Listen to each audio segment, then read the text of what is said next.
Thanks for joining us again for the Condor knife and tool Bushlore video unboxing. We're going to unbox a bushcraft knife made by Condor Tool and Knife. This is a knife that's been crafted in El Salvador, so it is not a U.S.-based manufactured knife, but it's still a quality knife, and it's one of our favorites on our list. This is it's on a budget. It's usually under 50 bucks, so that's a pretty good cost for a knife. Let's go ahead and pop this open so you can see exactly what you're looking at. So sheath is, again, this has never been opened before, just so you can see.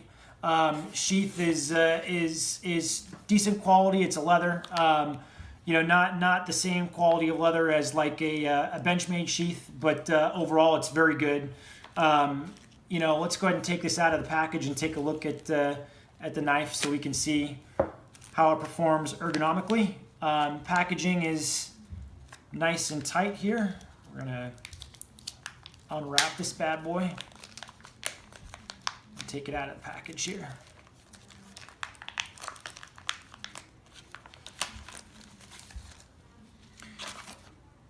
So a little bit lighter. You can tell the blade. It is a full tang blade, but the steel itself, it's a little bit thinner. So again, for the cost, it's good. It's firm.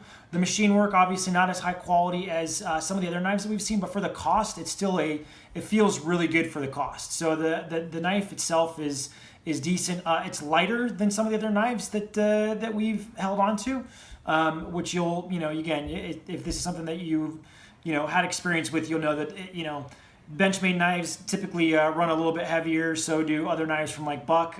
This one is just a little bit lighter, just because of the steel itself. There's not as much steel to the knife as there is, but it's still a quality knife. Just because it's made in El Salvador, don't let that scare you off. Condor Tool and Knife is a great company. They make great products.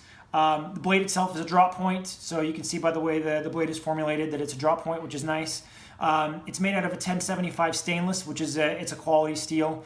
Not necessarily as quality as like an S30V, which is one of the top knife steels that you can get, but it is a quality steel. This is a great knife, and the thing that I like about it is if this were to break, if you were to go out there and try and wedge it in someplace when you're doing a bushcraft task, or if I don't know if you'd really baton with this, but if you tried to baton with it and if it snapped, it's not going to break the bank. You can go out and you can buy another one. So that's nice. Handle itself is wood, so it feels good. Feels good in the hand. If you're just looking for a budget-friendly knife, the Condor Knife and Tool Bushlore, it's a quality blade. It's about 9.5 inches. The blade length itself is about 4.25 inches, maybe closer to 4.5 inches long. So again, good knife, quality. Would recommend it if you're looking for something on a budget and you just need something cheap. Again, just so you can see the size of it, compare it with my hands. Again, I don't know if it's going to help you with your hand size, but the overall length of the blade is about 9.5 inches. So again, quality knife. Hope you have liked this video, and hopefully it helps you in your knife buying decision. Thanks.